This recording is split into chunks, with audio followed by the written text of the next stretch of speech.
Hello everyone, myself Dr. Sanskriti. Today in this video we'll talk about stages of kidney failure.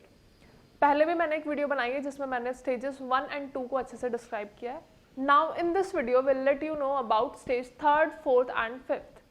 क्योंकि first and second stage हमारी initial stage है and बहुत ज़्यादा हमारी kidneys पे harm नहीं होता है. लेकिन if we talk about 3rd, 4th and 5th, तो जिसमें से 3rd and 4th have some impact on our kidney. लेकिन अगर हम 5th स्टेज की बात करते हैं तो that is end stage of our renal failure. तो आज हम अपनी वीडियो में यही बात करेंगे कि if you are compromising with the stages तो आपको क्या ट्रीटमेंट लेना चाहिए और आपको कौन से प्रिवेंटिव मेजर्स लेने चाहिए, किन किन बातों का ध्यान रखना चाहिए एंड एक्चुअली में कौन से स्टेज में आपकी किडनी का कितना डैमेज होता है, कितना आपका GFR ऑल्टर होता है और कितना आपकी फिल्ट्रेशन यूनिट मैटर करती है. Now we talk about stage 1 and 2. थोड़ा सा बता देती हूँ. स्टेज 1 एंड 2 में हमारी किडनीज पे बहुत ज़्यादा इम्पैक्ट नहीं पड़ता है. मतलब there is an impact but 10 to 20%. उससे बहुत ज़्यादा डैमेज हमारी किडनीज को नहीं होता है and that can be reversible अगर ट्रीटमेंट टाइम से हो, ट्रीटमेंट अच्छे से हो और आप अच्छे से परहेज करें, अपनी मेडिकेशंस लें, माइल्ड एक्सरसाइजेस करें तो you can reverse your kidneys back. But if we talk about 3rd and 4th तो ये थोड़ा सा सिवियर होता है. मतलब not that much severe but हाँ थोड़ा सा कॉम्प्लिकेशंस इसमें ज़्यादा बढ़ जाती हैं. आपको चीज़ों का अच्छे से ध्यान रखना पड़ता है और अपना ट्रीटमेंट टाइम टू टाइम लेना होता है एंड अपने टेस्ट कराने होते हैं. बट अगर हम बात करते हैं स्टेज 5 की तो that is a severe form of kidney damage. मतलब दैट इज़ किडनी फेलियर. उसका कोई ट्रीटमेंट नहीं होता है. उसके लिए आपको या तो ट्रांसप्लांटेशन और डायलिसिस. लेकिन हम डायलिसिस के साथ साथ भी हम क्या क्या चीज़ें कर सकते हैं जिससे हमारा लाइफ स्पैन थोड़ा और इंक्रीज हो जाता है एंड हमारी किडनीज का फंक्शनिंग थोड़ा बहुत बूस्ट होता है.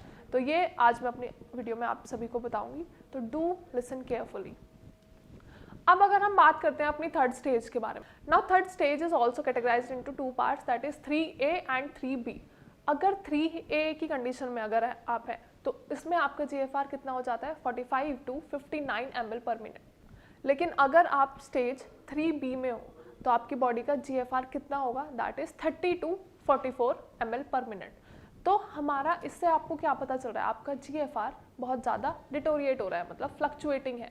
तो इसमें आपको क्या सिम्टम्स देखने को मिलेंगे, आपको 3rd स्टेज में जो सिम्टम्स देखने को मिलेंगे that are vomiting, nausea, loss of appetite या फिर वीकनेस होगी, बहुत ज़्यादा फ्रम्पी होगे, इरिटेटेड रहोगे, आपको भूख नहीं लगेगी और भूख लगेगी भी तो खाना खाने का आपका मन नहीं होगा. मतलब ऐसा लगेगा कि आप थोड़ा सा खाओगे और ऐसा फील होगा कि कहीं मैंने ओवर ईटिंग तो नहीं कर लिया या आपका स्टमक अलाउ ही नहीं करता बहुत ज़्यादा खाना. तो ये सारी चीज़ें अगर आपको नज़र आती हैं, मतलब आपको ऐसे साइंस एंड सिम्टम्स फील होते हैं अपनी बॉडी में, तो आपको ध्यान रखना है कि आपको अपने टेस्ट टाइम से कराने हैं. कौन से test? Normal blood test, urine sensitivity test and KFT. क्योंकि अगर आपके पास आपके टेस्ट होंगे, आपको अपने ब्लड के लेवल्स पता होंगे, आपको अपने शुगर लेवल्स पता होंगे और आपको पता होगा कि बॉडी में केराटिन बहुत ज़्यादा तो नहीं बढ़ रहा. क्योंकि अल्टीमेटली केराटिन लेवल से ही हम पहचान सकते हैं कि हमारी बॉडी कितनी ज़्यादा डिटोरिएटिंग कंडीशन में जा रही है.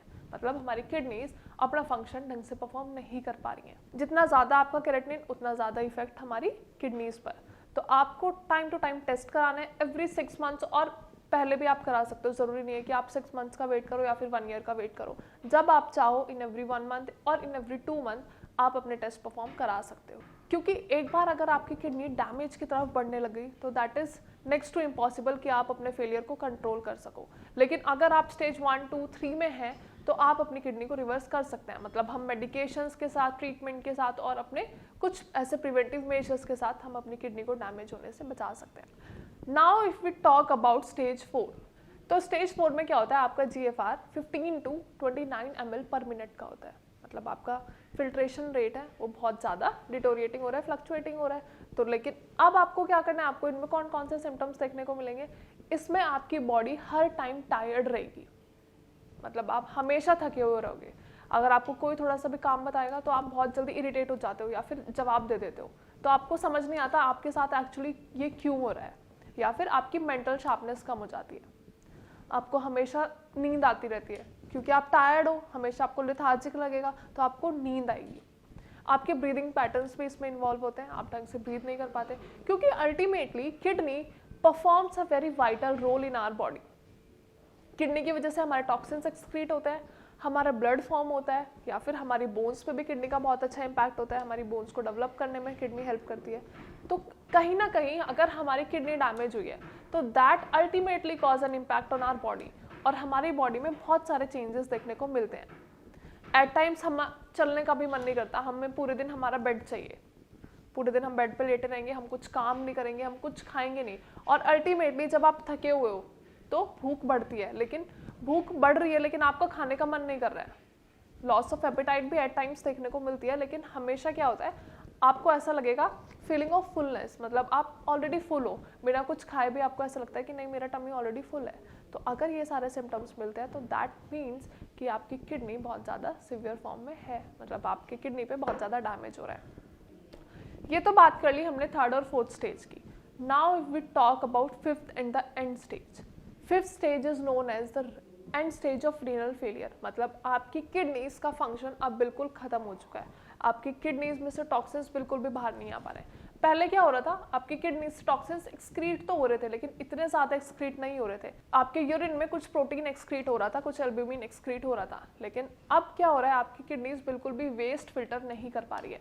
एंड क्योंकि एंड स्टेज में, फिफ्थ स्टेज में आपकी किडनीज बिल्कुल भी वेस्ट एक्सक्रीट नहीं कर पा रही है, दैट मीन्स वो आपकी बॉडी में एक्यूमुलेट हो रहा है।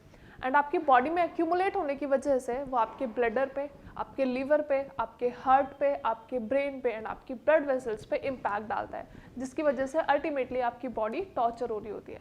तो आपको ये ध्यान रखना है, जब भी आपको ऐसे सिम्टम्स नजर आए तो आपको जल्दी से जल्दी अपने डॉक्टर से कंसल्ट करना है, या फिर अपने KFT ज़रूर करानी है, अपने रिपोर्ट्स चेक कराने हैं डॉक्टर से, अपने यूरिन कल्चर, KFT एंड अपने ब्लड लेवल्स को डॉक्टर से कंसल्ट कराना है, ट्रीटमेंट लेना है। अब अगर हम फिफ्थ स्टेज को और अच्छे से समझें तो फिफ्थ स्टेज में क्या होता है, मेडिकेशन बहुत ज़्यादा इम्पैक्ट नहीं डालती है, लेकिन होता क्या है, अल्टीमेटली जो ट्रीटमेंट प्रोटोकॉल हमारे पास बचता है दैट इज डायलिसिस और किडनी ट्रांसप्लांट। लेकिन किडनी ट्रांसप्लांट तो चलो फिर भी एक एंड स्टेज ही हो गई कि अब तो बिल्कुल किडनी कोई काम कर ही नहीं पा रही है, अब तो ट्रांसप्लांट कराना ही पड़ेगा, लेकिन उससे पहले you have a option of dialysis.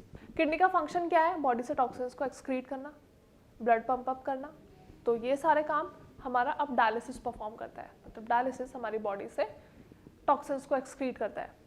लेकिन हम डायलिसिस के दौरान ऐसा नहीं है कि हम मेडिकेशंस नहीं ले सकते हैं, लेकिन आपको मेडिकेशंस लेनी कौन सी हैं, दैट आर होम्योपैथिक मेडिसिन। अगर आप डायलिसिस के साथ साथ होम्योपैथिक मेडिसिन लोगे तो वो आपकी किडनी को कहीं ना कहीं बूस्ट अप करेगी, मतलब जो आपकी किडनी ढंग से परफॉर्म नहीं कर पा रही थी तो उसके लिए आपने डायलिसिस स्विच किया, लेकिन डायलिसिस के साथ साथ आप मेडिकेशंस ले सकते हो, दैट आर होम्योपैथिक मेडिसिन, क्योंकि होम्योपैथिक मेडिसिन आपकी किडनीज पे इम्पैक्ट डालेंगी, आपकी इम्यूनिटी को और अच्छा बूस्ट करेंगी, आपकी किडनी के फंक्शनिंग को बूस्ट करेंगी, और टॉक्सिन्स तो हमारी बॉडी से अल्टीमेटली एक्सक्रीट हो ही रहे हैं with the help of dialysis.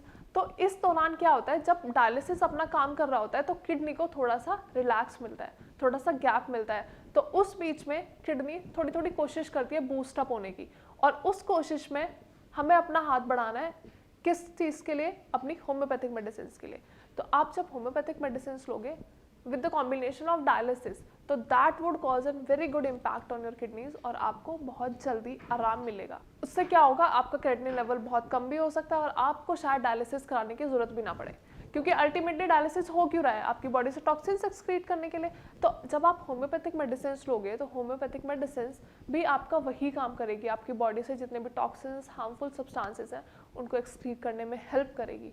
तो आपको करना क्या है, आपको होम्योपैथिक मेडिसिन पे जल्दी से जल्दी स्विच करना है, ताकि अब आपका जो भी, चलो आज तक जो भी हमारी किडनी का फंक्शन डिटोरिएट हो चुका है हम उसको तो वापस नहीं ला सकते, लेकिन फर्दर अपनी किडनीज को डैमेज होने से तो बचा सकते हैं। जो आपकी किडनी अभी तक फेलियर पे नहीं है, सिर्फ डिजीज पे है, हम उस किडनी को तो बचा सकते हैं। तो आपको करना क्या है, आपको मेडिकेशन जल्दी से जल्दी स्टार्ट करनी है। उसके साथ साथ जो कि मैंने आपको पहले भी बताया था कि कुछ ब्रीदिंग पैटर्न्स में इन्वॉल्वमेंट आती है, तो आपको क्या करना है, कुछ ब्रीदिंग एक्सरसाइजेस प्रैक्टिस करनी है, जिसकी वजह से आपका एटलीस्ट ब्रीदिंग तो कॉम्प्रोमाइज़ नहीं होगा, आपकी बॉडी का सैचुरेशन तो कॉम्प्रोमाइज़ नहीं होगा। तो आपको कुछ हेल्दी एक्सरसाइजेस परफॉर्म करनी है, हेल्दी डाइट लेनी है, लेकिन ज़्यादा प्रोटीन अपने डाइट में नहीं लेना है, ज़्यादा सॉल्ट का इंटेक अपनी डाइट में नहीं करना है, और अपने सॉल्ट को रॉक सॉल्ट से रिप्लेस करना है। Else what you can do is diabetes and BP. अपने डायबिटीज़ को कंट्रोल रखो, अपने बीपी को कंट्रोल रखो, ब्लड प्रेशर ज़्यादा नहीं होना चाहिए, क्योंकि अगर आपका बीपी ज़्यादा होता रहेगा तो that would cause an impact on kidneys. तो जो भी चीज़ें आपकी किडनी को हार्म कर रही हैं आपको उनको तो एटलीस्ट रोक के रखना है। तो आप ट्रीटमेंट अल्टीमेटली आपके हाथ में है, तो अगर आप प्रिवेंटिव मेजर्स ध्यान से लोगे, प्रिकॉशंस ध्यान से लोगे, तो आपकी किडनीज कहीं ना कहीं बहुत ज़्यादा टॉर्चर नहीं होंगी। And secondly you need to switch on homeopathic medicine. आप होम्योपैथिक मेडिसिन लीजिए। I assure you homeopathic medicine आपकी किडनी को बहुत जल्दी रिकवर कर देती हैं एंड आपका क्रेटिनिन लेवल भी बहुत जल्दी कम हो जाएगा। आई होप वीडियो में सब कुछ समझ आया होगा। अगर वीडियो के रिगार्डिंग कोई भी क्वेरी है या फिर आपको ट्रीटमेंट से रिगार्डिंग कोई भी क्वेरी है, आप कहीं और से ट्रीटमेंट बहुत टाइम से ले रहे हो लेकिन आपको रिजल्ट्स नहीं मिल रहे हैं, तो आप अभी भी हमारे डॉक्टर से कंसल्ट कर सकते हो। बस आपको करना क्या है, आपको अपनी रिपोर्ट शेयर करनी है या फिर you need to just call our doctors. वो आपको अच्छे से कंसल्टेशन प्रोवाइड करेंगे, आपकी रिपोर्ट्स में जो जो चीज़ें हैं, जो सीवियर चीज़ें हैं वो आपको बताएंगे और आपको बेस्ट डाइट एंड एक्सरसाइजेस बताएंगे। Thank you so much.